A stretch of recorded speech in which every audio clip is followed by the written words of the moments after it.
Na conferência de ontem, falamos de muitos assuntos que provavelmente eram bastante novos para muitos de vocês. Entre esses assuntos, falamos do choque entre as ideologias do mundo. De um lado, a liderança do catolicismo romano e, de outro, a liderança daqueles que aguardam a volta do Senhor e guardam os mandamentos de Deus. Em Mateus 24, 3-4 está escrito: Estando ele sentado no Monte das Oliveiras, os discípulos se aproximaram dele, dizendo: Diz-nos, quando sucederão estas coisas e que sinal haverá da tua vinda e do final dos séculos? Respondendo Jesus, lhes disse: Vede que ninguém vos engane. Este é um texto muito triste. O engano vai ser a ordem do dia.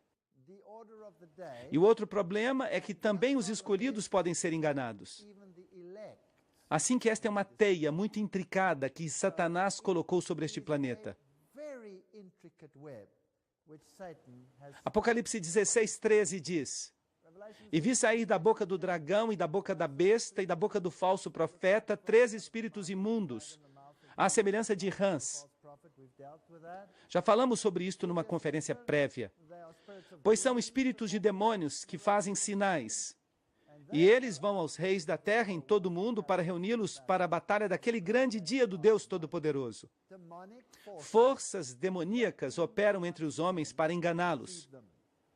E a única salvaguarda que temos contra tudo isso se encontra na palavra de Deus. Mateus 24:24. Porque se levantarão falsos cristos e falsos profetas, e farão grandes sinais e prodígios, de maneira que enganarão, se fosse possível, até mesmo os escolhidos. Assim que os sinais e milagres vão ser a ordem do dia. E como podemos prevenir para que não sejamos enganados como os outros? Quem são os escolhidos?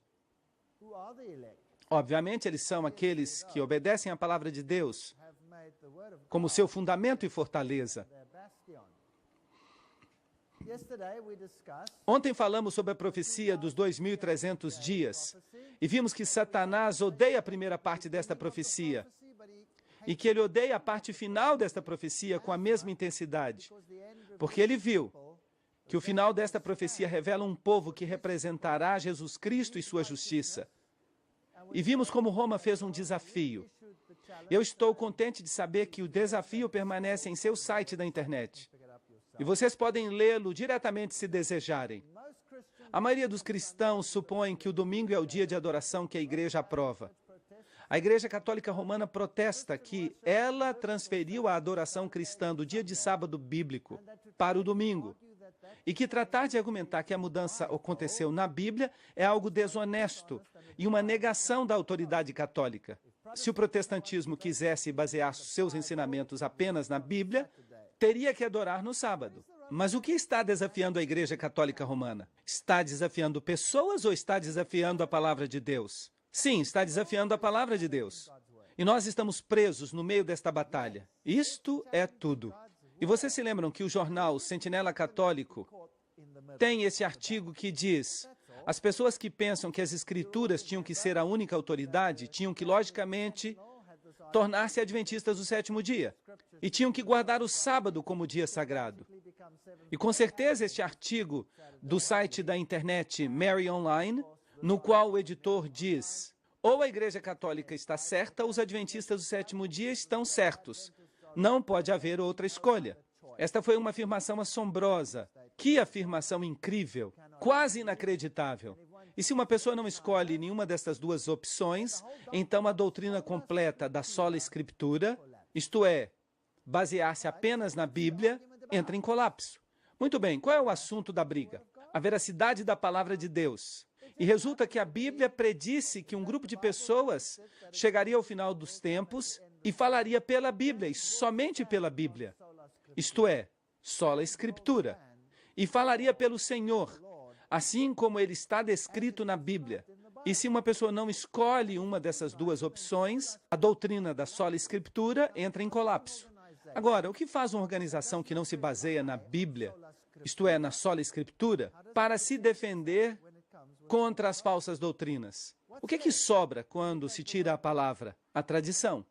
E se ela não é suficiente para convencer as pessoas, do que se necessita? Necessita-se de sinais e de milagres. Necessita-se de acontecimentos que convençam as pessoas que esta é a verdade. Desde 1844, estamos vivendo no tempo do juízo. E a base do juízo, vocês se lembram? São Tiago 1:25. Aquele que olha atentamente a perfeita lei da liberdade e persevera nela, não sendo um ouvinte esquecido, mas praticante da obra, este será bem-aventurado em tudo o que faz. E Santiago 2:12. Assim falai e assim procedei, como os que haveis de ser julgados pela lei da liberdade. Mas agora há duas leis no mundo hoje em dia, dois grupos de leis. Um grupo de leis se encontra na Bíblia e o outro grupo de leis se encontra onde? Quem fez esse outro grupo de leis? O catolicismo romano. Isso é muito estranho. A Bíblia diz, se me amais, guardareis os meus mandamentos. Trata-se de uma disputa de autoridade. Que autoridade vamos aceitar? Obviamente, se você crê na sola Escritura, você vai seguir a autoridade da Bíblia, que é a autoridade de Deus, de Jesus Cristo. Aqui está a paciência dos santos, os que guardam os mandamentos de Deus e a fé de Jesus. Assim que há este grupo no final dos tempos. Mas o que é o testemunho de Jesus? Vocês se lembram que nós estudamos este texto? Nós lemos o que é o espírito de profecia. Nós tivemos uma conferência sobre isto. Assim que as duas características que distinguem a igreja remanescente de Deus são, primeiro, guardam os mandamentos de Deus, segundo, tem o testemunho de Jesus, que é o espírito de profecia. E o sábado, é claro, nos mandamentos de Deus, vai ter um papel crucial. Eu lhes dei os meus sábados para que servissem de sinal entre mim e eles, para que soubessem que eu sou o Senhor que os santifica. Assim que é preciso tomar uma decisão. E depois lemos Apocalipse 14:9. A passagem que o terceiro anjo segue e proclama, dizendo em grande voz, se alguém adora a besta e a sua imagem e recebe a marca em sua fronte ou em sua mão, ele também beberá do vinho da ira de Deus.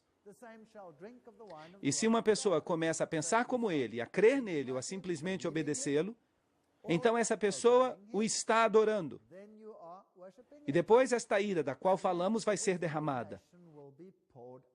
Assim que o vinho da ira de Deus será derramado.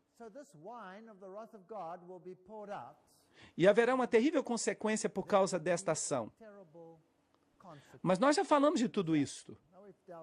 Assim que eu estou dando apenas um breve resumo, antes de preparar um marco para estas duas organizações, estas duas ideologias que entram em conflito.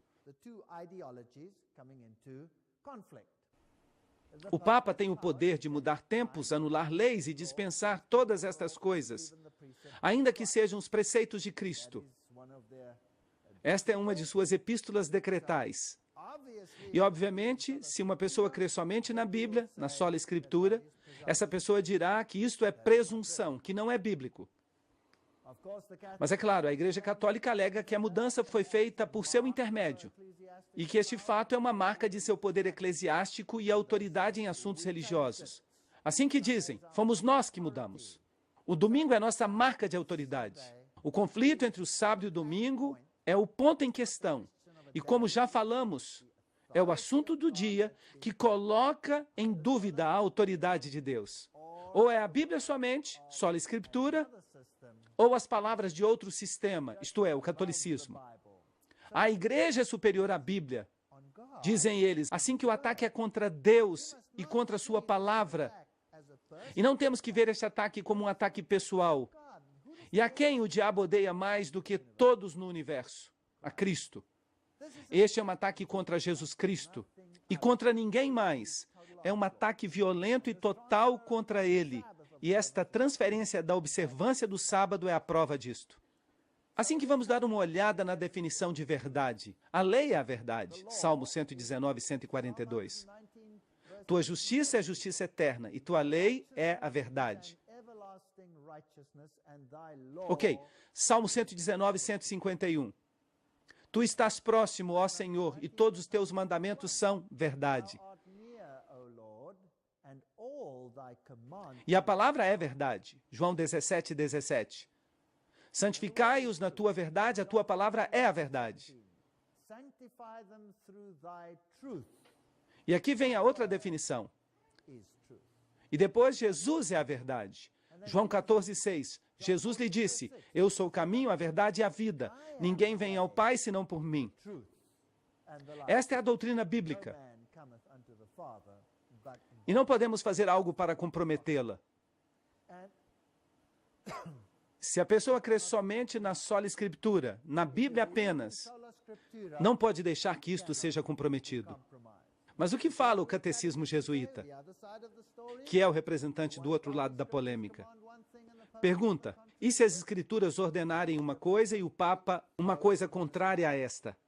Resposta, as Sagradas Escrituras devem ser postas de lado.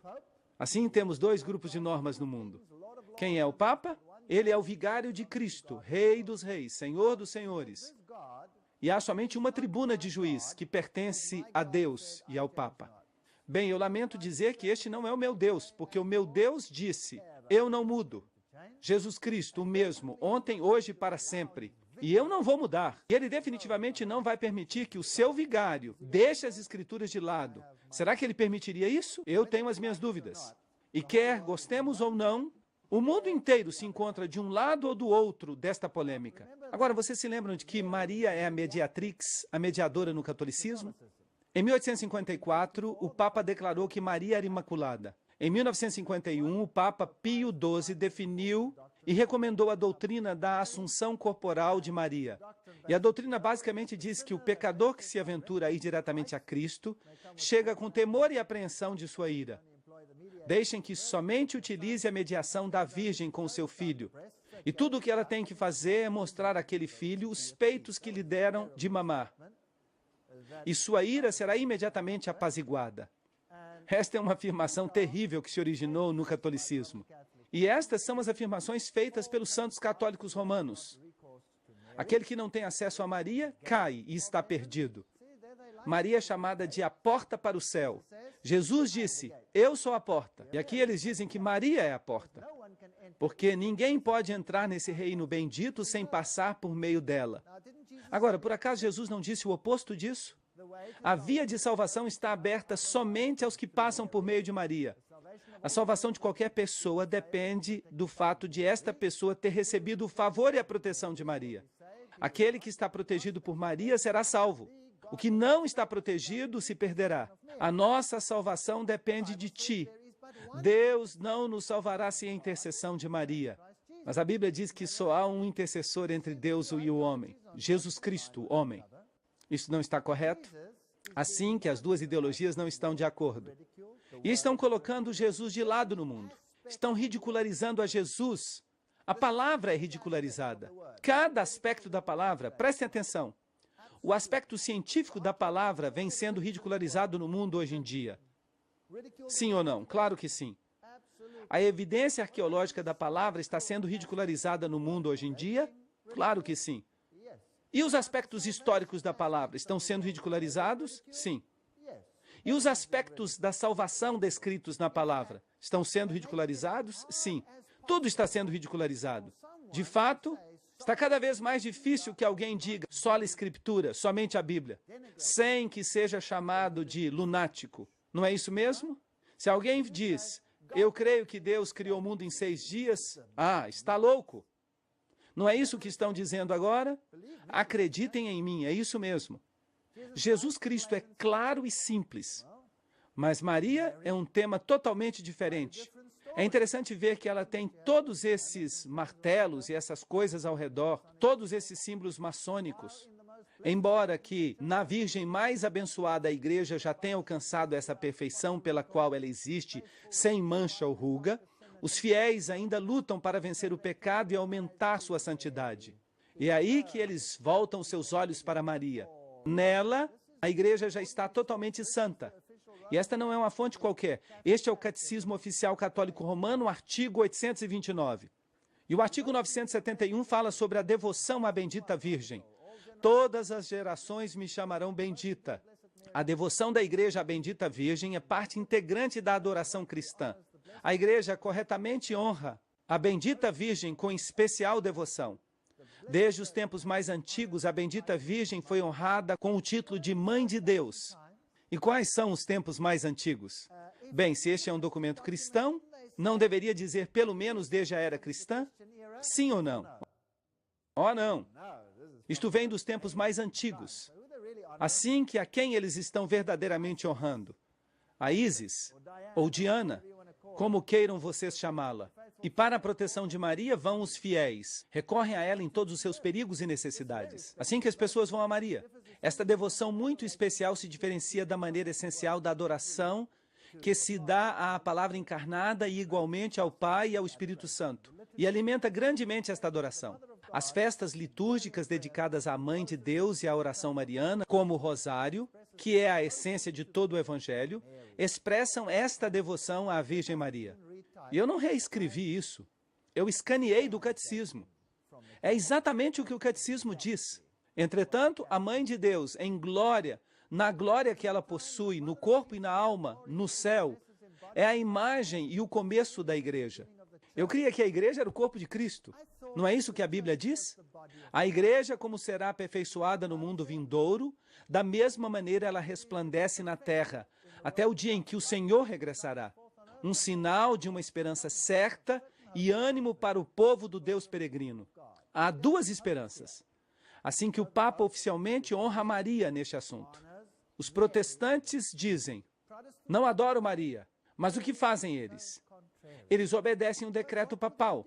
Assim que, a quem estão eles de fato obedecendo? A Jesus Cristo ou a sua divindade? Por todas as partes do mundo se erigem estátuas gigantescas de Maria. 500 mil de peregrinos esperarão a Madonna, a Virgem, porque creem em seus milagres. E há santuários marianos por todo o mundo. Este aqui está na Áustria. E se vocês o visitarem, verão estas coisas.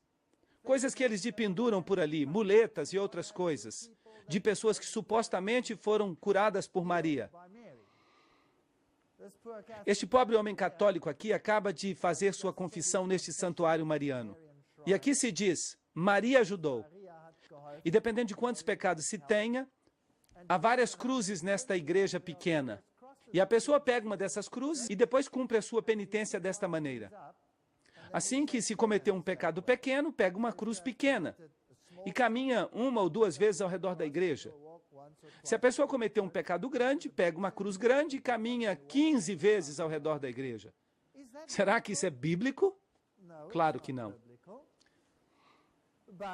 Mas o movimento mariano é incrivelmente forte. Este homem aqui é Maximilian Kolbe. Ele é o fundador dos Cavaleiros da Imaculada. E o seu alvo, o alvo de seu sacerdócio, é levar avante a causa de Maria. Aqui há uma história fascinante sobre as visões de Maria e o que ela conseguiu. A mulher Eva desempenhou um papel decisivo na queda da humanidade por meio de sua desobediência a Deus.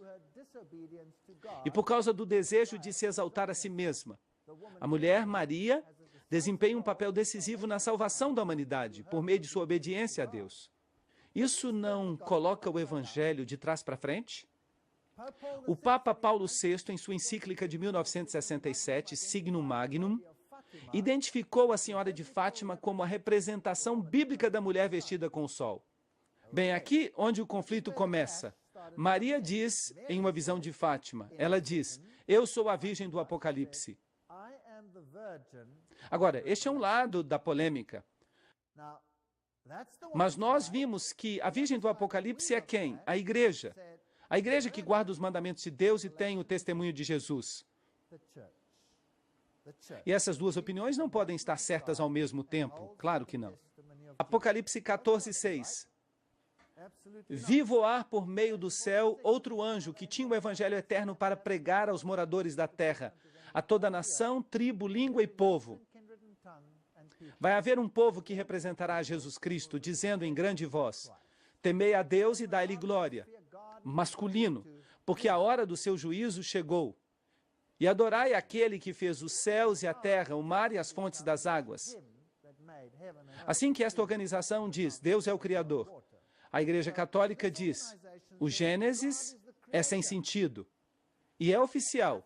a Igreja Católica oficialmente renunciou à interpretação literal da criação, colocando o Gênesis como algo totalmente sem sentido. Assim que o pensamento do Vaticano evolui.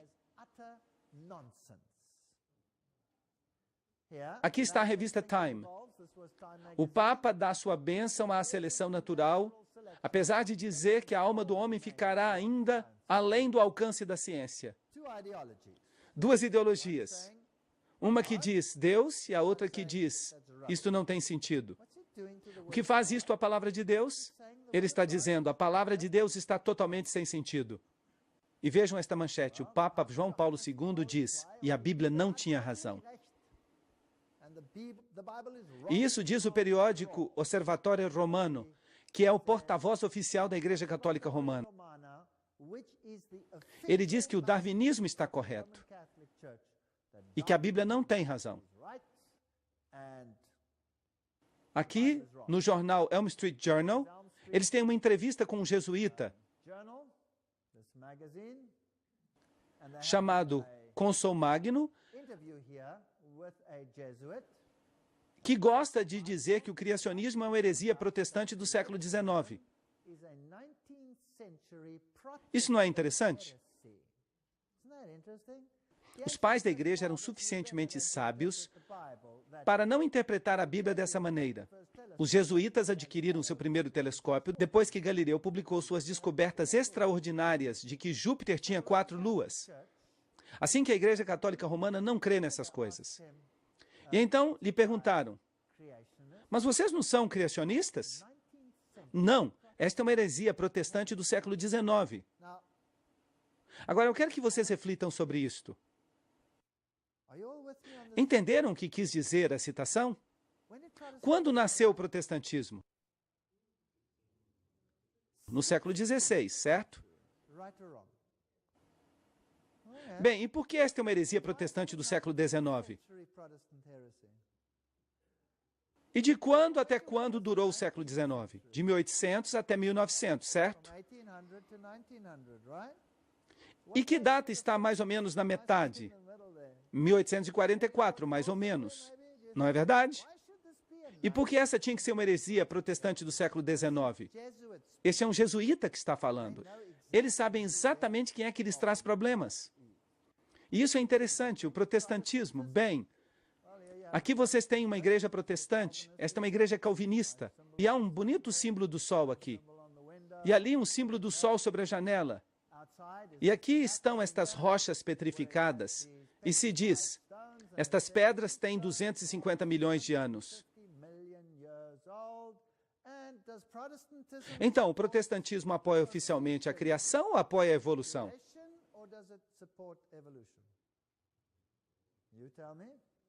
Digam vocês, apoia a evolução. Cada sínodo principal de cada igreja protestante no mundo já oficialmente aceitou o relato da evolução, dizendo que, de alguma forma, ele precisa ser incorporado ao relato bíblico.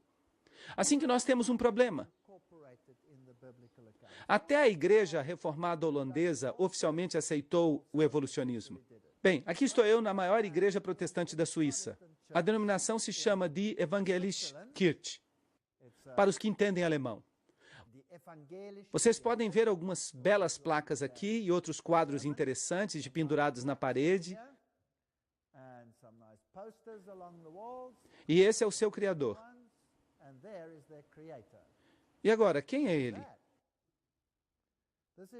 Este é Brahma, que respira para dentro. Agora, esta é uma história espantosa. Eles me convidaram para dar uma série de palestras sobre a evolução e a criação na Suíça. E eles alugaram esta sala, simplesmente porque era uma sala bela. Era apenas uma sala alugada da igreja. E eu ia falar sobre a evolução e sobre a criação. E então nós distribuímos convites. Todos foram convidados. E depois, no dia anterior ao início das conferências, o pastor desta igreja veio nos ver e perguntou, bem, vocês sabem, até agora eu ainda não tinha pensado nisso, mas sobre o que vocês vão pregar? Vocês vão falar sobre a criação ou vão falar sobre a evolução? O que é que vocês vão fazer? E eu lhe disse, nós vamos mostrar que Deus é o Criador. E ele me disse, bem, então acabou. Desculpem, mas já não posso mais alugar esta sala, nós vamos cancelar o aluguel da sala. E eu disse, bem, isso é muito interessante, porque nós temos um contrato e pagamos o aluguel desta sala de conferências. E nós já enviamos milhares de folhetos que custaram muito dinheiro. E se vocês agora vão cancelar a sala de conferências, bem, vocês agora vão ter problemas, porque vocês vão ter que nos reembolsar por todos esses gastos. E vão ter que arranjar um jeito de avisar a todos os que foram convidados para que eles vão a outro lugar que vai ser alugado. E isto é justo se vocês vão cancelar a sala, só por essa razão. Assim que eles começaram uma discussão, e saia muita fumaça da cabeça deles, e eventualmente eles resolveram o problema. Eles disseram, muito bem, vocês podem ficar com a sala. Vocês podem dar suas conferências. Mas antes de cada conferência, vocês têm que anunciar que a organização a qual esta sala pertence, a Evangeliskirche, oficialmente não acredita no relato da criação. Assim que eu falei, com muito prazer. E antes de cada conferência eu dizia, eu quero lhes avisar que a organização, a Evangeliskirche, oficialmente não acredita no relato do criacionismo. Depois de todas as conferências, as pessoas disseram, mas por quê? E eu lhes dizia, bem, vocês vão ter que perguntar a eles. Porque aqui está o seu Criador, o Brahma que respira para dentro e o Brahma que respira para fora. Nós já falamos sobre as doutrinas não bíblicas de Roma, o batismo de crianças, a aspersão, o estado dos mortos e a imortalidade, as orações pelos mortos, a oração repetitiva, o perdão dos pecados, o inferno, um lugar ou estado no qual os demônios e os seres humanos que morrem em inimizade contra Deus sofrem tormento eterno.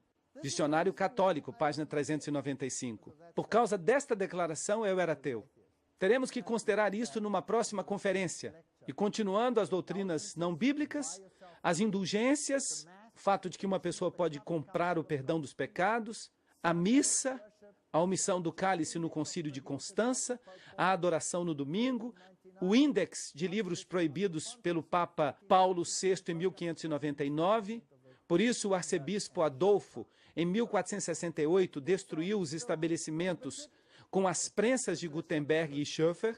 Assim que livros ainda estão proibidos? O Textus Receptus, o texto básico do qual foi traduzido o Novo Testamento, ainda é um livro proibido, porque exigem que se aceitem as versões deles. O preterismo, que é uma doutrina jesuíta que diz que o anticristo está no passado, que ele era um rei grego pequeno e insignificante. O futurismo, que diz que o anticristo virá no futuro. A alta crítica, que rejeita a Bíblia. Estas são todas doutrinas católicas romanas e elas todas se originaram de Roma. A doutrina de Maria Imaculada, em 1854, da Assunção de Maria, em 1951, e todas essas afirmações terríveis que acompanham esta doutrina. Lucas 11, 27 e 28 diz, enquanto ele dizia estas coisas, uma mulher dentre a multidão levantou a sua voz e disse, bendito o ventre que te gerou e os seios que te amamentaram. Eles falaram isto a Jesus e ele disse, antes disso, bem-aventurados os que ouvem a palavra de Deus e aguardam. Por que a repreendeu Jesus? Porque aquilo que ela dizia era uma fábula babilônica. Era isso que ela estava dizendo. E Jesus disse, não, a palavra de Deus, a obediência, este é o critério, e não um mito celestial. Os sacerdotes pagãos de Cibele, eles tinham celibato, e lhes rapavam a cabeça, cortavam o cabelo ao redor do centro da cabeça, como se fazem hoje aos monges.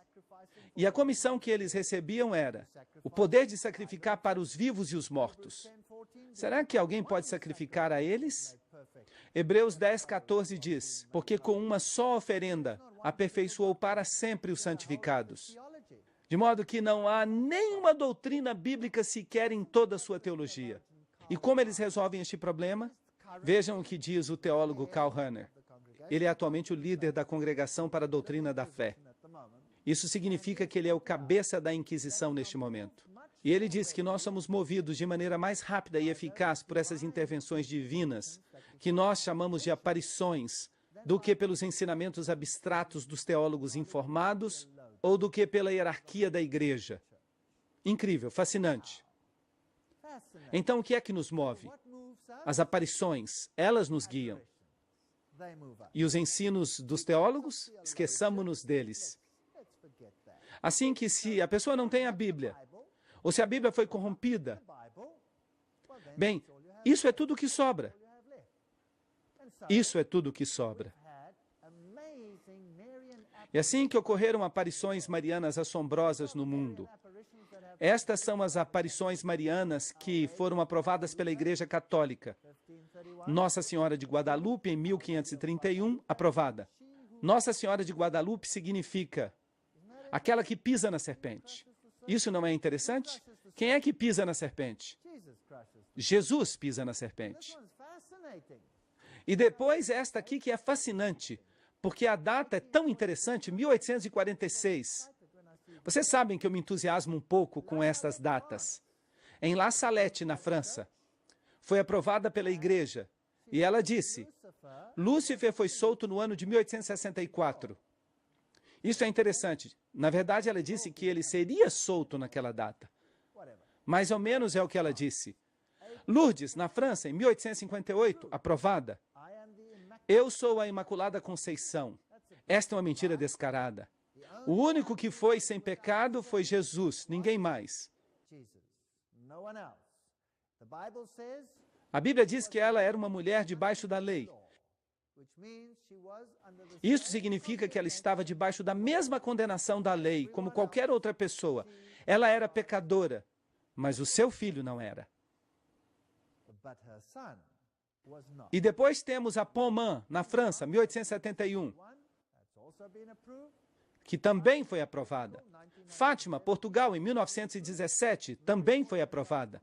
E ali Maria se chamou a si mesma de Rainha do Rosário. E estas três crianças, Lúcia, Francisco e Jacinta, Lúcia viveu para ver o cumprimento de todas as suas mensagens, como já uma senhora muito velha. E depois a aparição na Bélgica, de 1932 a 1933, aprovada. Eu sou a Mãe de Deus, a Rainha do Céu, orem sempre. E ali temos o restabelecimento da deusa Ísis. E depois temos Garabandal, na Espanha, em 1961. Akita, no Japão, em 1973, todas aprovadas pelo bispo local. E Medjugorje, na ex-Iugoslávia, em 1981. E até esta data, ela é a Rainha da Paz. Agora, esses são fenômenos interessantes. O livro O Trovão da Justiça, dos autores Ted e Maureen Flynn, diz: Fátima foi a aparição mais importante na primeira parte do século XX. E a aparição de Medjugorje está satisfazendo as necessidades espirituais desta geração. Interessante.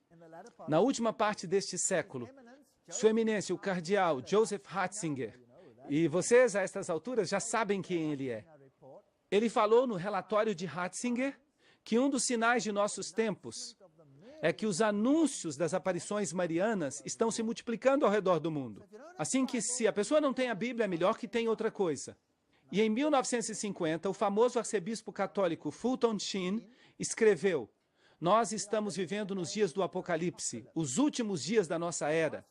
As duas grandes forças do corpo místico de Cristo e do corpo místico do anticristo estão começando a formar as linhas de guerra para a batalha catastrófica.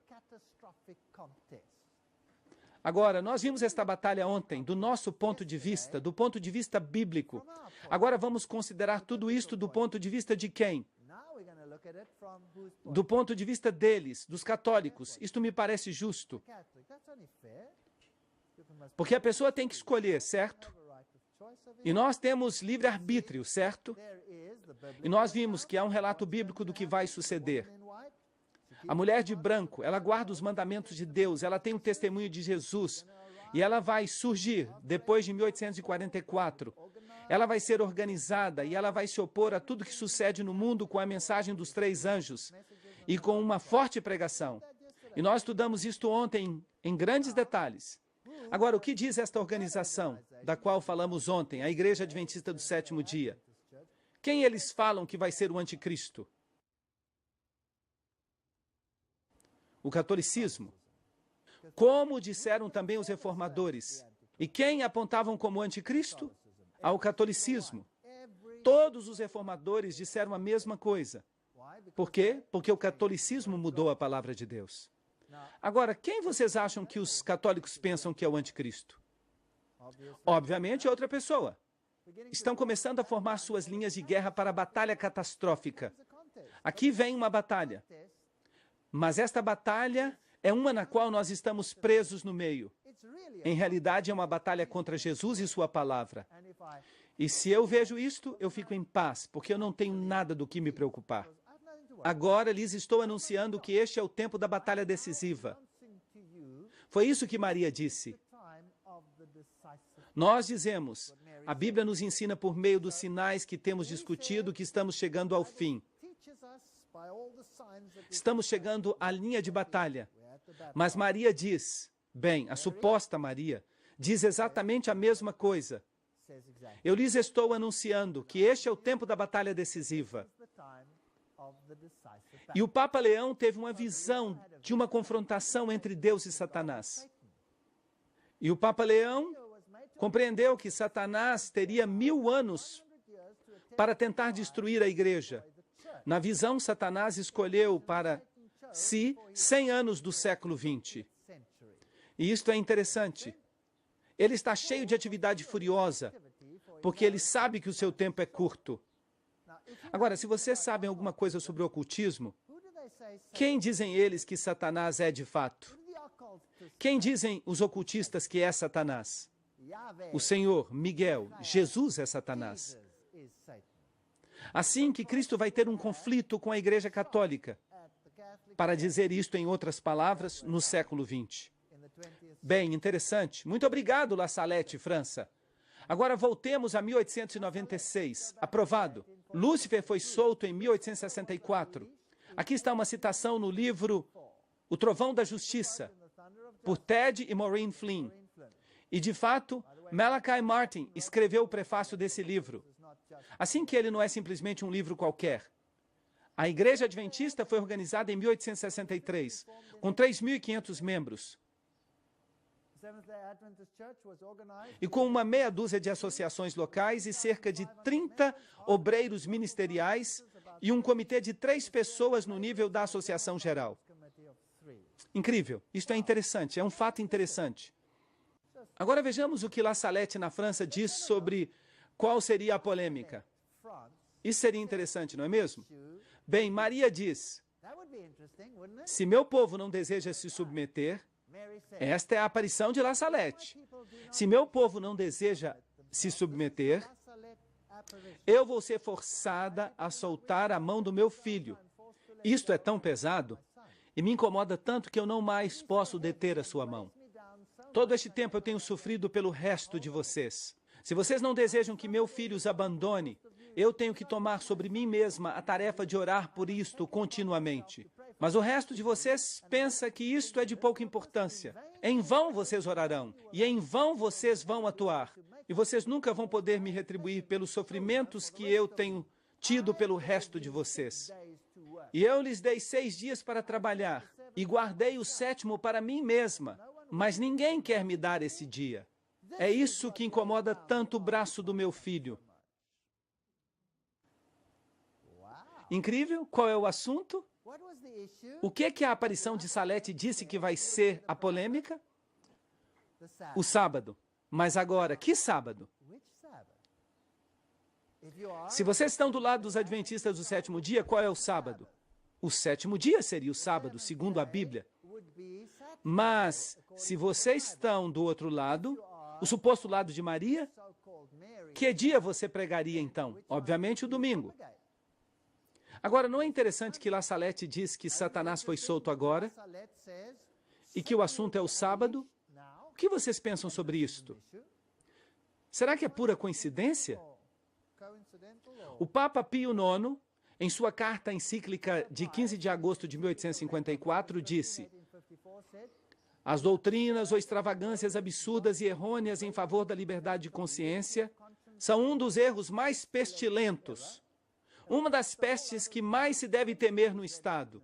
O mesmo Papa, em sua encíclica de 8 de dezembro de 1863, amaldiçoou aqueles que defendem a liberdade de consciência e de culto, como também a todos quantos asseveram que a igreja não pode empregar a força.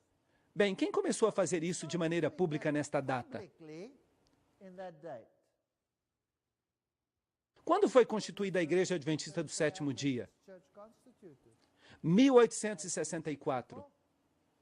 E como consequência de suas ações, estas cartas encíclicas começaram a ser escritas, sobre as quais nós falamos ontem. Os visionários católicos e suas previsões. Este é um tópico que necessitamos analisar em detalhes. Assim que agora estabelecemos o marco. As linhas de batalha foram formadas. 2 grupos foram formados.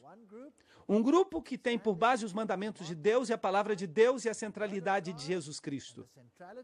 E o outro grupo que tem por base os sinais, as maravilhas, os milagres, os mandamentos da igreja e as aparições como apoio, porque não existe apoio bíblico para eles. E nós teremos que fazer a nossa escolha.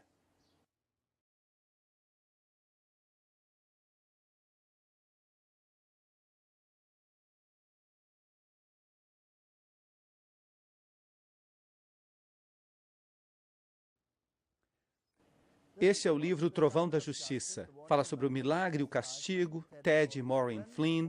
O prefácio é de Malachi Martin. Vamos ler este prefácio rapidamente, ele é muito interessante.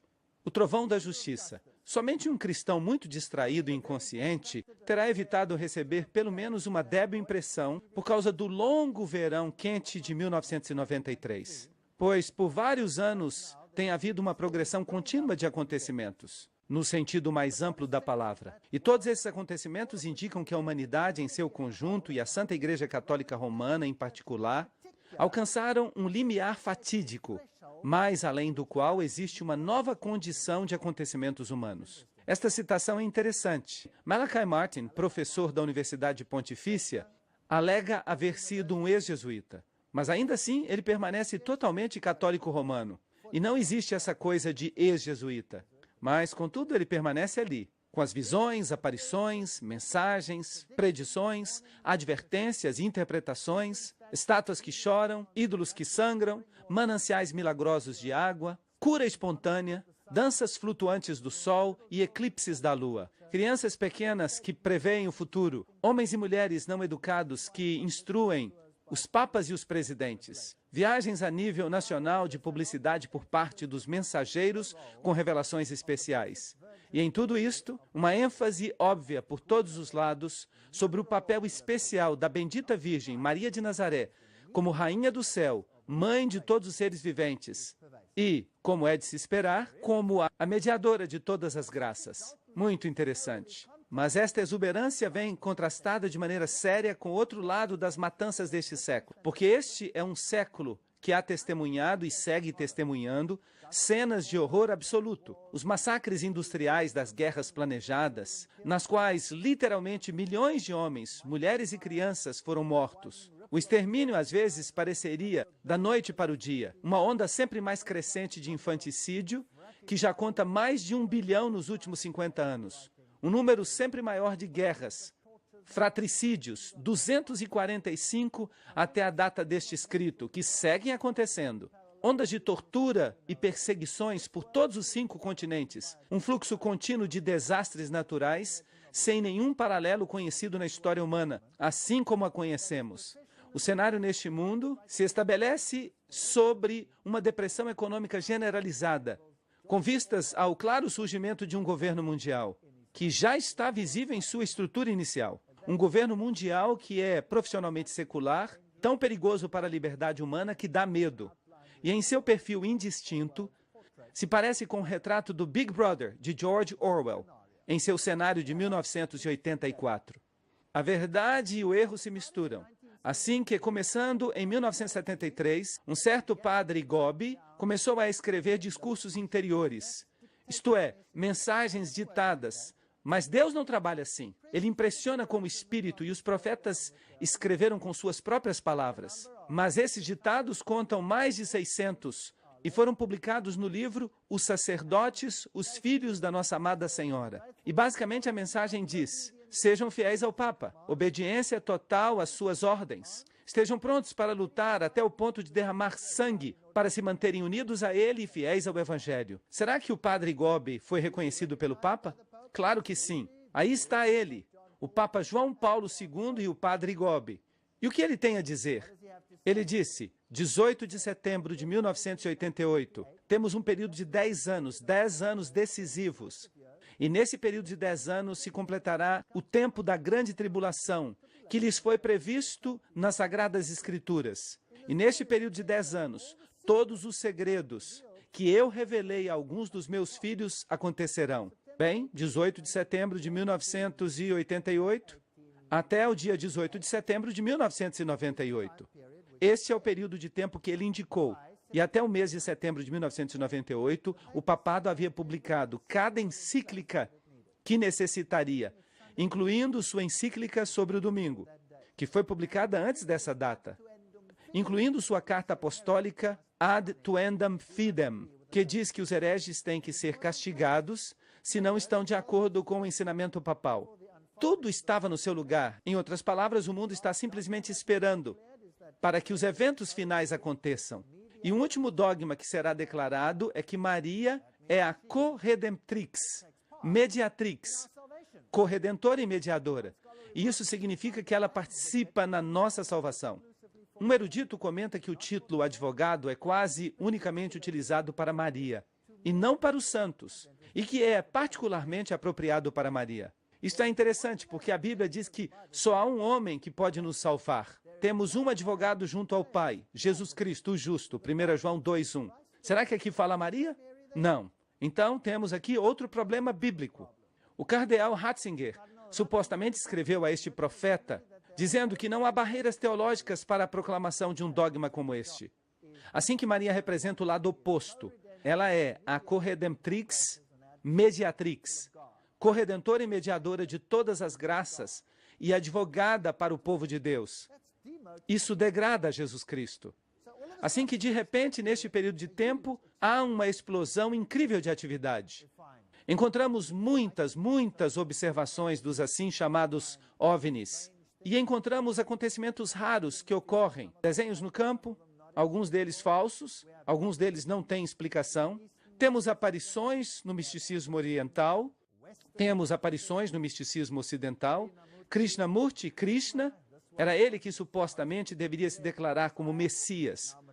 Mas agora Maitreya tomou o seu lugar. No Islã temos frutas e vegetais. E quando as pessoas cortam essas frutas, elas encontram dentro delas o nome de Alá. No Irã se conta que em várias partes de algumas cidades, uma imagem de Jesus foi vista nas cercas e nas janelas. Assim escreve o periódico do Irã, Akhbar, no dia 25 de dezembro de 1995. Em Zeitun, no Egito, as aparições de Maria foram vistas sobre as igrejas, e milhares de muçulmanos ficaram assombrados por causa disto. As estátuas começaram a sangrar. O padre Anastácio, um grego ortodoxo, foi um dos primeiros a ver isso. E depois esta senhora aqui, Amida, uma muçulmana, ela viu as lágrimas que corriam pelas estátuas e ela disse, era belíssimo, era belíssimo. Benjamin Creme começou a difundir suas histórias do Maitreya e depois disso o Maitreya começou a aparecer. Assim que temos as imagens de Maria, temos a luz que emana das imagens japonesas de Bodhisattva, os milagres do leite no hinduísmo, os milagres muçulmanos e um monte de milagres que de repente ocorrem em todo o mundo. E onde este Maitreya aparece, as águas ficam onduladas. E aqui em Nordenau, na Alemanha, as pessoas estão correndo para pegar água para serem curadas. Cruzes aparecem nas janelas. Cruzes que ficam permanentemente. Luzes estranhas apareceram sobre as estátuas de Maitreya nos templos orientais. E acontecem sinais interessantes com as mãos dessas estátuas. Estas luzes não estavam aqui. Não havia uma vela ou uma lâmpada que iluminasse. Estava simplesmente sobre os Budas. E depois o senhor Ganesha começou a beber leite. E também as outras estátuas no hinduísmo. As pessoas começaram a lhes dar leite. E o leite era simplesmente absorvido. Bum, desaparecia. Bem, eu sempre digo, é melhor que o senhor Ganesha assista a uma das minhas conferências sobre saúde. E aqui há outra pequena estátua que bebe leite, de modo que os hindus passaram a dar leite às suas estátuas. E esta criança, Asna, uma criança muçulmana, começou a chorar lágrimas de cristal, verdadeiras, e foi investigada pelos médicos. Houve aparições estranhas nas rochas do misticismo. E aqui em seu continente, nas Américas, bezerros brancos nasceram em 1994 e em 1996, cumprindo as profecias nativas americanas. E quais as chances de que alguma coisa assim aconteça? O cálculo é de uma possibilidade para cada 6 a 10 milhões. Por isso, todas essas coisas estão nos dizendo que estamos chegando ao final dos tempos. O Vaticano II, esta é a porta que comemora o Vaticano II, que havia afirmado que todas as igrejas podem ficar onde estão, desde que elas aceitem a supremacia papal. E lembrem-se que Dom Bosco havia previsto que o barco do Evangelho ancoraria entre os pilares do catolicismo, a Eucaristia e Maria, e que isto ocorreria um ano antes do final do século. Assim que um ano antes do final do século, 1999, eles tiveram um movimento ecumênico, no qual o Papa foi declarado líder espiritual do mundo. E isto se cumpriu, quer gostemos ou não. E eles estavam prontos para fazer de Maria uma deusa. 4 milhões de católicos querem que Maria seja divina. E o dogma papal, Maria teria que ser uma deusa, bem, pelo menos foi aprovado, pelo menos verbalmente, pelo Papa. Nossa Senhora de Guadalupe, 1994. As estátuas começaram a chorar óleo. E luzes estranhas começaram a baixar em Guadalupe. Supostamente, o Shekinah, a glória de Deus. E muitas religiões começaram a adorar Maria por causa de todas essas aparições em todo o mundo. E Maria substitui a Mãe Terra nos rituais indígenas. Aqui está a plataforma em Guadalupe, e esta foi a famosa Dança do Sol que aconteceu em Fátima, o lugar onde a água brotou e milhões de pessoas vêm aos santuários para ser curadas, entram na água para ser curadas. Agora, este é um ensino muito estranho, e nós também o encontramos mencionado na Bíblia. Ali no tanque, o tanque de Betesda, onde havia um homem deitado, e a teoria na qual eles criam era que quando a água do tanque era movida pelo anjo do Senhor, se alguém conseguia entrar no tanque, bem, esta pessoa era curada. E as pessoas diziam, este versículo nunca deveria estar na Bíblia. Bem, este versículo absolutamente que sim, tinha que estar na Bíblia. Porque o anjo do Senhor que move as águas, e se alguém por acaso está ali dentro, esta era a maneira como eles pensavam. Esta é uma religião babilônica. Esta é a religião de Babilônia. Mas o anjo do Senhor, em forma humana, estava entre eles, Jesus Cristo. E ele entrou nesta situação. E o que ele fez? Ele foi até o homem que estava deitado ali, que havia sido um inválido por todos esses anos, e ele lhe disse, bem, deixe-me ajudá-lo a entrar nas águas. Eu sou o anjo do Senhor feito carne. E o levou às águas. Esperou, fez as águas se moverem e o colocou ali dentro. Foi isso que aconteceu? Não, este não é um relato bíblico, absolutamente. Jesus repreendeu sua ideologia, sua crença nas fábulas. Porque Deus não trabalha assim para dar sua graça a uma pessoa, movendo as águas por acaso. E assim, as pessoas não têm que entrar na água. As pessoas não têm que fazer peregrinações para serem salvas. Não. Ele reprovou tudo isto. Ele foi até o homem e disse, queres ser salvo? Queres ser curado? Então, levanta, toma o teu leito e anda. E isto ocorreu no dia de sábado. E que tumulto causou Jesus, eliminando todas essas crenças absurdas com um só milagre. Mas Maria é honrada mais do que Jesus. Isso é certo. Isso é tudo o que vocês vão ver que o Papa fará. E depois, quando ocorreu o processo de Roe contra Wade aqui nos Estados Unidos sobre o assunto do aborto, a França explorou essa arma nuclear. E na nuvem, as pessoas viram a imagem da cruz e a aparição de Maria, que mirava para baixo até a cruz. E estas são as crianças pequenas de Garabandal, na Espanha, Lúcia e Jacinta, tombadas em um estado de êxtase. tombadas em visão. E notem que seus olhos estão fechados. Isso não é interessante? Todo tipo de coisas interessantes. Crianças pequenas em visão. As mensagens advertem que as pessoas da Terra estão se transformando em um mar de libertinagem, confusão moral e espiritualidade profundamente obscura. Se as orientações e conselhos do céu não forem escutados, o Padre Eterno, na Trindade, será deixado sem nenhuma outra alternativa, a não ser forçosamente recordar à humanidade suas obrigações por meio do castigo. Vai acontecer uma grande confusão sobre esta terra. Agora, não é estranho que se permita ao mundo fazer todo o mal que queira? Abortos. E a única voz que se escuta a favor da moralidade é a voz de quem? Qual é a única igreja que, com voz alta, diz: não, não, vocês não podem fazer isso? Roma. Roma. Por isso todo o carinho vai para Roma. As pessoas já não leem a Bíblia. Elas olham os milagres, os sinais, os portentos de uma voz enganadora. Aqui, Vássula começou a escrever automaticamente com a mão. Mas Deus não atua dessa maneira. Ele não toma sua mão e dita. Mas foi assim que muitos dos escritos da nova era foram criados. E aqui há uma entrevista entre o padre Laurentin e Vássula. Como recebes as mensagens? Elas me são ditadas. Mas você disse que a sua mão se movia de alguma maneira? Sim, isto ocorre de maneira simultânea. Primeiro, ele move a minha mão sem ditar, etc, etc. E depois Maria disse, haverá um sinal. Esta é Medjugorje, na Iugoslávia. Maria apareceu ali dando mensagens ao mundo. E ela disse, haverá um sinal que será dado aos ateus. Os fiéis já receberam sinais, e agora haverá um sinal para os ateus. Assim que haverá algum tipo de sinal permanente. E aí estão as criancinhas de Medjugorje. Foram elas que tiveram uma visão.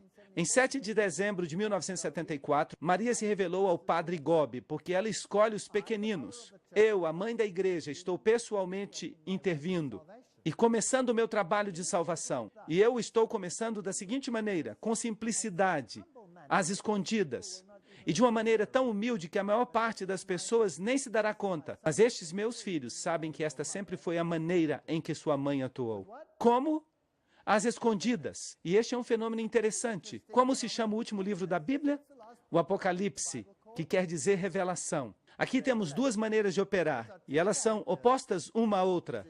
Uma se chama às escondidas, e a Bíblia a chama de mistério, Babilônia, a grande. E a outra se chama Apocalipse, revelação.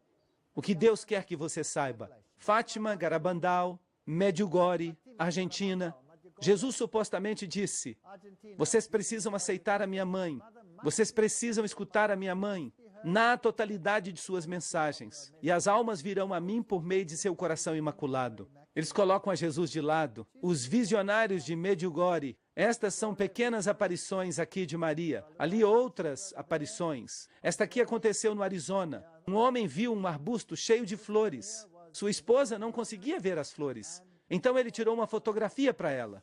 E quando revelaram a foto, não havia flores. Mas estava Maria do Rosário atrás do arbusto. Outra aparição. Luzes apareceram sobre as igrejas em Medjugorje.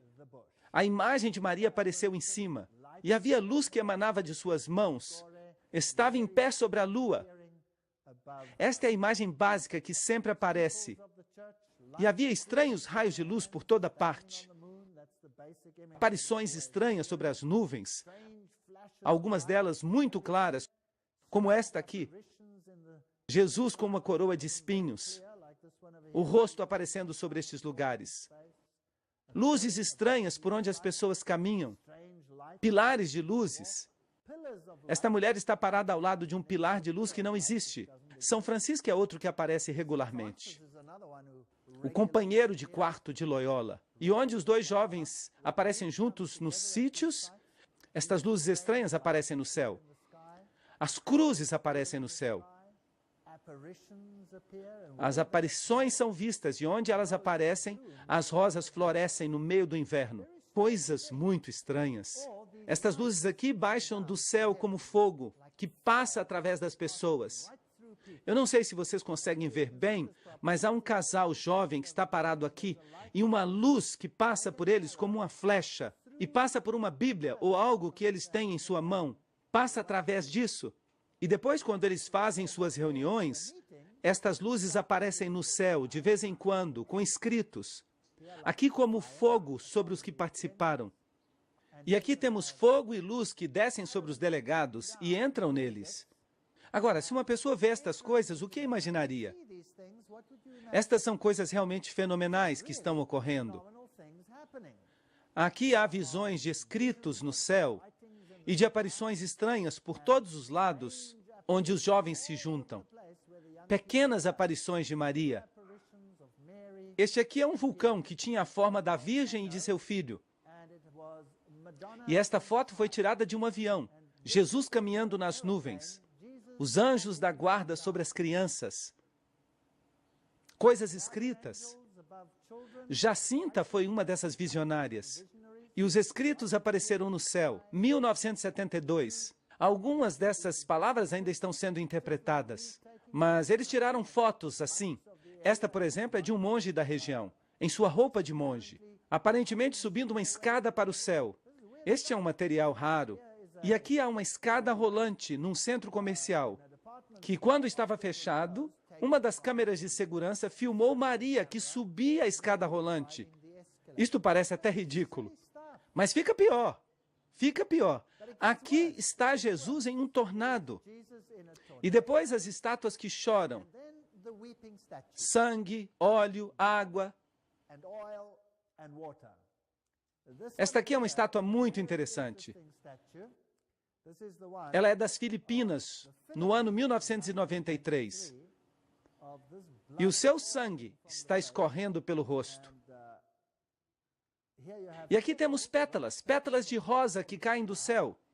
E estas estruturas de Jesus como rei. E Maria com a luz que lhe sai dos olhos. Aqui está toda a família de Deus, Maria outra vez. Aqui está o rosto de Jesus. Vejam, ali está o nariz, os olhos. E Jesus fazendo este sinal com a mão. E estas formas crescidas na rosa, não é apenas um desenho que foi feito na rosa. E estas caem do céu nas Filipinas, no dia de Maria, simplesmente caem do céu e são guardadas como tesouros muito preciosos. Aqui temos a cruz e as mulheres ao redor da cruz numa pétala de rosa. Aqui duas mulheres e a cruz, e estas são pétalas de rosa que caem do céu. E são muito convincentes para as pessoas que não têm Bíblia. O Pai vai dar um castigo terrível à humanidade. Fogo vai cair do céu e vai eliminar uma grande parte da humanidade. Será que o diabo está esperando alguma catástrofe gigantesca? Grandes luzes aparecerão. Aqui há mais estátuas que choram, esta aqui com óleo chorando. E em Las Vegas, Nevada, Estados Unidos, 1 hora depois de a vigília de oração da meia-noite ter começado, no dia 12 de dezembro de 1994, miraculosamente, a estátua de Nossa Senhora de Guadalupe começou outra vez a chorar lágrimas reais. E ela chorou de novo na tarde seguinte, às 2 da tarde e às 2h30. E eles deram o nome à estátua de A Virgem de Las Vegas que chora. Esta é uma boa cidade para chorar, não é verdade? Bem, eles sabem como organizar um bom show. Periodicamente, esta estátua começa a chorar. Esta estátua aqui pertence a uma senhora que se chama Julia Kim. Ela pertence à Igreja Católica e recebeu uma estigma. Vocês sabem o que é uma estigma? Uma pessoa estigmatizada é alguém que sangra nas mãos ou que tem as marcas de Cristo. Sangra nos pés ou sofre as agonias de Cristo pelos pecados do mundo. E esta é uma de suas estátuas. E esta aqui também, uma estátua de Cristo que começou a sangrar sangue de verdade. Chegaram até a fazer uma análise. Os grandes estigmatizados do mundo. Esta foi uma das mais famosas dos tempos modernos. Seu nome era Teresa Neumann. Viveu de 1898 a 1962. Na Alemanha, eles dizem que ela nunca se alimentou, nunca dormiu, que ela nunca teve funções corporais por 40 anos. Isso significa que ela nunca foi ao banheiro. Ela só vivia da Eucaristia. Bem, eu não sei se isso é verdade, isso é o que eles dizem. E ela falou que desastres naturais vão ocorrer nos Estados Unidos. Aqui está ela em suas agonias dos estigmas. Notem o sangue que escorre de seus olhos, que escorre de suas mãos. E depois desses acontecimentos, ela teve até cruzes queimadas em seu corpo. Outro famoso estigmatizado foi o Padre Pio, da Itália, 1887 a 1968. E ele disse que seria mais fácil que o mundo existisse sem o sol do que sem o santo sacrifício da missa. Ali está ele, sangrando nas mãos. E aqui as pessoas o ajudam enquanto celebra a missa. E na própria cidade de Roma, muitas das estátuas com hóstias começaram a sangrar. Sangravam a partir das hóstias. E quando eles celebravam a missa, a própria hóstia se transformou em sangue. Esta aqui, por exemplo, aconteceu em 1991. E aqui está outra que se transformou em coágulo de sangue, enquanto celebravam a missa. E aqui está um sacerdote investigando uma das hóstias. E depois, algo muito assombroso aconteceu. O Papa mesmo estava celebrando a missa. E ele deu a hóstia a Julia Kim, a estigmatizada. Aqui está ele, o Papa João Paulo II, celebrando a missa com Julia Kim, a estigmatizada. E eles tiraram uma fotografia na hora em que a hóstia foi colocada em sua língua. E os jornais disseram, o Papa viu a hóstia sangrar. Aqui está a foto. Ela se transformou em um coágulo de sangue em sua boca. Isto é bastante dramático. E a pergunta é, será que vem de Deus ou vem de outro lugar? É bastante dramático.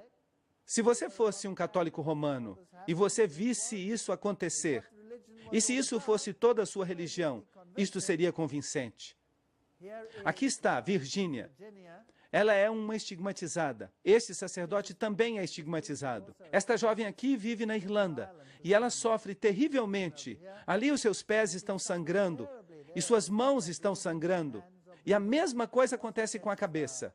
Assim que Julia Kim é uma estigmatizada dos dias presentes. E Christina Gallagher é outra estigmatizada dos nossos dias. E aqui Julia Kim está sendo abençoada pelo Papa. Aqui ela recebe uma medalha da parte do Papa. Ela também tem visões. Visões que falam sobre a Igreja Católica Romana. Aqui está ela com o núncio papal, isto é, o representante do Papa. E aqui ela está com um cardeal nas Filipinas, em 1992. Vejam que não são pessoas de pouca importância no catolicismo romano. Estas pessoas foram abençoadas pelo próprio Papa. Foram honradas pelo próprio Papa. Foram condecoradas pelo próprio Papa com medalhas. Estas são pessoas de importância. Esta mulher aqui é Catalina, da Bolívia. Ela vive na Bolívia, na América do Sul, e ela sofre terrivelmente quando ela recebe os estigmas. Suas pernas incham, suas mãos incham, e ela tem que ficar na cama. E toda vez que ela recebe os estigmas, as estátuas começam a sangrar. E o sangue começa a escorrer de muitos crucifixos que existem nesta região. Esta mulher é da Inglaterra. Ela também recebia escrituras automáticas. Era também estigmatizada e uma vez ficou muito enferma e acabou morrendo por causa disso. Aqui está outra vez Christina Gallagher e ali ela tem marcas da coroa de espinhos. E esta mulher aqui é a irmã Ana Ali, da Nigéria. Em nossos dias, há um estigmatizado em cada continente. E isto é muito interessante. Cada continente no mundo hoje em dia tem um estigmatizado na Igreja Católica Romana. Algo que nunca havia acontecido na história católica. E esta aqui, para mim, é a pior. Maria de Damasco. As estátuas aqui começam a sangrar. E da maioria delas escorre óleo. E analisaram o óleo. É um óleo de azeitona pura. E esta é a jovem que recebe os estigmas nesta região. Seu nome é Mirna Nazur. E ela vive em Damasco e sofre terrivelmente quando recebe os estigmas. Eu quero que vocês olhem atentamente para esta jovem. Ela é muito bonita. Aí está ela. É assim que ela fica quando está normal. E quando ela recebe os estigmas, ela começa a sangrar da fronte. E depois de alguns minutos, ela fica assim. Agora, isto é algo muito impressionante. Mas eu tenho uma pergunta. Se Jesus morreu uma vez para sempre por todos os nossos pecados, será que é necessário que alguém continue a sofrer as dores da crucifixão para que se expie, para que pague os pecados do mundo? Sim ou não? Não, isto não é bíblico. E se não é bíblico, quem está fazendo estas coisas com esta pobre senhorita? Só pode ser Satanás. E eu detesto o que ele faz. Por que será que estas pobres pessoas têm que ser enganadas?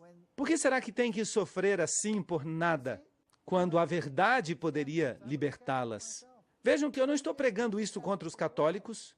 Eu também já fui católico. Eu queria que todos os católicos do mundo escutassem estas conferências. Meu desejo é que todos os católicos do mundo fossem libertados dos sinais e dos portentos e das aparições e das mentiras e das doutrinas enganosas que não conduzem a nada além da morte. Mas por que teriam que ser enganados? Ela sangra dos pés, ela sangra das mãos. Será que isso é justo? Será que é certo? E as estátuas que choram óleo? Estas análises são oficiais. É a forma mais pura de óleo que existe. Nem se consegue extrair de tão puro que é. Esta é outra jovem, está clara. Ela não recebe os estigmas, mas ela passa por grande agonia. E azeite puro escorre do seu pé. É muito difícil explicar isto, não é verdade? Aqui está o óleo que escorre. Ele também foi analisado. Cruzes por todos os lados, pessoas que supostamente foram curadas. Milhões de pessoas que estão fazendo fila para entrar na água. E depois, em 1996, a CNN apresentou uma notícia de que a Virgem Maria havia aparecido na fachada principal de um edifício na Flórida. E era um banco, surpreendentemente. E aqui está ela, um quadro permanente de Maria. E estas são as multidões que adoram nesta região. E quando isso aconteceu pela primeira vez, os católicos começaram a rezar o rosário. E começaram a falar em línguas. Qualquer um que passasse por aqui começava a falar em línguas. E aqui esta jovem acabou convertida ao catolicismo. E esta forma apareceu em cima, entre essas pessoas. E este é um rosário que apareceu de maneira miraculosa. A foto foi tirada no dia 5 de maio de 1998, em Atlanta, na Geórgia. E uma mulher recentemente convertida chamada Jill de Taylorsville, da Carolina do Norte. Jill foi convertida ao catolicismo pela graça de Deus, por meio da intervenção de Nossa Mãe Celestial. E esta foto foi tirada depois de uma palestra que eu apresentei em Atlanta. E eu estava orando por ela e suas medalhas, quando um rosário em forma de coração apareceu entre nós na foto. Assim que estas são aparições de Maria, e os estigmas que estão acontecendo no mundo, por meio disso, o catolicismo recebe o crédito como se tivesse o selo divino. Este é o resumo de todas as previsões marianas. Ela diz, o Papa João Paulo II será o último antes dos eventos finais. Isto é interessante, vocês sabem, o diabo é um mentiroso, desde o princípio. Assim que eu não levo nenhuma de suas previsões a sério, eu não apostaria minha vida nelas. Mas, seguramente, se o diabo conseguiu tanto excitamento, se ele tem envidado tantos esforços para enganar as pessoas, algumas dessas coisas devem de fato estar planejadas, de modo que vão acontecer de uma forma ou de outra. Mas de vez em quando ele comete um erro. O novo Papa será eliminado por um bispo convertido ao islamismo, que vai declarar que ele mesmo é o Papa. Bem, ainda não vimos isto. Eu não sei se isto é realidade, se isto vai acontecer ou não. A nova ordem mundial chegará e vai haver um castigo. Eu acho que ele está tentando explicar as pragas que vão cair. Quando ele tiver feito o que ele vai fazer, o verdadeiro Papa vai ser restaurado. A igreja vai reinar e Jesus vai voltar. Bem, eu creio que ele vai fazer um decreto de morte em uma dessas aparições. Assim que esta doutrina não é bíblica, está toda ao contrário. E Maria tem que ser a profetisa dos últimos tempos, a Conceição Imaculada, a mãe da igreja, a nova Eva, a rainha do céu, Maria da Assunção, o Santo Rosário, tudo isto, corredemptrix, mediatrix, advogada, tudo que Jesus tem que ser, ela é também. E Roma não muda. Roma continua sendo tão conservadora hoje em dia e até mais do que já foi no passado. E você pode examinar toda a doutrina do catecismo católico e você vai ver isto. A igreja, o pilar, a fortaleza da verdade, recebeu este mandamento solene de Cristo, da parte dos apóstolos, para anunciar a verdade salvadora. À igreja pertence o direito, sempre e em toda parte, de anunciar os princípios morais, inclusive os princípios que pertencem à ordem social, e de julgar todo o feito entre os homens. À medida em que se exige isso em prol dos direitos fundamentais dos seres humanos ou a salvação das almas. O magisterium dos pastores da igreja em assuntos morais se exerce cotidianamente na catequese e na pregação. De geração a geração, os pastores receberam o depósito do ensinamento moral cristão, um depósito formado de um corpo de regras morais características, mandamentos e virtudes que procedem da fé em Cristo. Assim que, tradicionalmente, o Decálogo dispõe acerca dos princípios da vida moral, que são válidos para todos os homens. E agora nós entramos no cerne da questão. Desde quando? E este é o artigo 2065 do Catecismo. Desde a época de Santo Agostinho. E como nós vimos, quem era ele? Um iniciado. Os 10 mandamentos têm ocupado um lugar predominante na catequese dos candidatos batismais. O catecismo da igreja, com frequência, expõe os preceitos da moral cristã seguindo a ordem dos 10 mandamentos.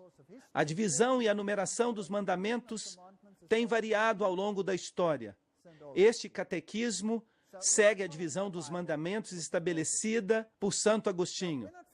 Por quem? Assim que não seguem a Bíblia, seguem a um iniciado. Em Assis, o mundo se entregou ao Papa. Vejam, o Papa vem como irmão do povo, e ele coloca o bálsamo do mundo em nosso peito, e os coros de anjos decoram seu trono com flores. Acreditam nisto? Ele recebeu o título de Homem do Ano, e apareceu no Sinai, e orou no Sinai e disse: os 10 mandamentos ainda são vigentes. E Maria, a suposta Maria, revelou ao padre Gobi o seguinte: meu Papa, João Paulo II, eu te confirmo que este é o Papa do meu decreto, o Papa do qual eu falei às crianças durante as aparições de Fátima. Em outras palavras, este era o Papa que ia cumprir todas as previsões de Fátima. E a última que não era conhecida era que este seria o Papa que sobreviveria a um atentado contra a sua vida. E depois que este Papa cumprir a sua obra, eu virei do céu e receberei seu sacrifício. Então, qual é o remédio do qual Maria fala? Para o problema que o mundo está enfrentando, todo este caos. Ela diz: este é o lugar onde vemos muitos dos fatores na raiz dos nossos problemas. Isto é, o mandamento de guardar o sábado. Mas voltemos à nossa pergunta. No Antigo Testamento, se alguém não guardava este dia, este era um dos vários pecados aos quais se podia castigar com a morte. Apesar de não estarmos vivendo sob a lei do Antigo Testamento, há um abuso geral através da cultura cristiana quanto ao sábado. No Ocidente, nós nos esquecemos de Deus por causa da nossa riqueza. E no Oriente, perdemos a Deus por causa do comunismo e do sofrimento. E nos dois casos, perdemos de vista o sábado. E de que sábado vocês acham que ela está falando? Bem, vamos perguntar para ela. A intenção de Deus para o sábado era que fosse um dia de repouso que honrasse a Deus por meio da adoração, da conversa, do ensino, do louvor. Hoje em dia, se uma pessoa se incomoda em ir à igreja, o domingo mesmo assim se converteu em uma rotina, com os fins de recreação, televisão, eventos atléticos, compras, etc, etc. E depois continua falando sobre o que as pessoas fazem nesse dia em particular. E aí ela fala de Medjugorje e dos mandamentos. Queridos filhos, hoje também quero lhes dizer, eu estou com vocês nestes dias agitados, nos quais Satanás deseja destruir a todos. E vocês se lembram de quem no ocultismo está por trás deste nome? Ele quer destruir a tudo que eu e meu filho Jesus estamos construindo. E de maneira especial ele deseja destruir as almas. Ele deseja conduzi-los o mais distante possível da vida cristã e também dos mandamentos. Satanás deseja destruir tudo que é santo em vocês e ao redor de vocês. Por isso, filhinhos, orem, orem. Orem para que possam ser capazes de entender tudo que Deus está dando por intermédio de minha vinda. A vinda é de quem? É Maria que vem. Assim que a Igreja Adventista do Sétimo Dia diz, guardem os mandamentos de Deus. E a Igreja Católica, por meio de seus visionários, está dizendo, guardem os mandamentos de Roma. Não é isso que está acontecendo? E o Papa diz, certifiquem-se de que ninguém tenha que trabalhar no domingo, porque este tem que ser celebrado como o dia do Senhor. E vocês percebem que o sábado está se convertendo num assunto importante, que determina se reconhecemos a autoridade de Deus ou não. Não, não é apenas uma questão de um dia, é uma questão de autoridade. Na plenitude dos tempos vem um movimento e diz: guardem os mandamentos de Deus. E este movimento eleva o sábado, a Igreja Adventista do Sétimo Dia. Ao mesmo tempo, Maria aparece e diz: Satanás está solto no planeta. Guardem o sábado da igreja. Pregam a mesma coisa, mas de duas perspectivas diferentes. E esta é a escolha de vocês. Que perspectiva querem seguir? E o único apoio que têm para esta doutrina são os sinais, os portentos, as aparições, as estátuas que sangram e as pessoas que sofrem. Este é o apoio que têm. Do outro lado, o apoio é: assim diz o Senhor. Esta é uma escolha, uma decisão que o mundo tem que tomar. E assim que não é surpreendente que nesta reunião de todas as religiões, da qual nós já falamos, que serão os cristãos fundamentalistas que serão condenados e que serão declarados extremistas, perigosos e cheios de ódio. Aqui está o Papa João Paulo II numa cova mariana, orando em um dos lugares onde ela apareceu. E isto é fascinante. Este é o avião do Papa, da TWA, com esta luz que brilha sobre ele. E Roma diz que é a glória do Shekinah. No dia 30 de julho de 1986, nossa mãe bendita explicou outro de seus papéis por meio do Padre Gobi. Este é o momento para que todos tomem refúgio em mim, porque eu sou a arca do Novo Testamento.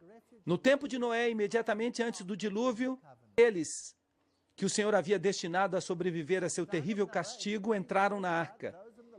E agora, em seu próprio tempo, eu estou convidando a todos os meus filhos amados a que entrem na arca do Novo Testamento, que eu construí no meu coração imaculado para vocês, para que sejam auxiliados por mim, a fim de levar a carga sangrenta da grande provação que precede a vinda do dia do Senhor. Não procurem em nenhum outro lugar. Está sucedendo hoje em dia o que sucedeu nos dias do dilúvio. Bem, o outro lado ensina a mesma coisa. E diz: há uma arca, uma construção. Deus está chamando um povo que tenha um relacionamento com Ele. Ou você entra nesta arca que guarda os mandamentos de Deus e tem o testemunho de Jesus, ou você entra na outra arca. Qual delas pertence a Deus? Em João 14:6 está escrito: Jesus lhe disse: eu sou o caminho, a verdade e a vida. Ninguém vem ao Pai senão por mim.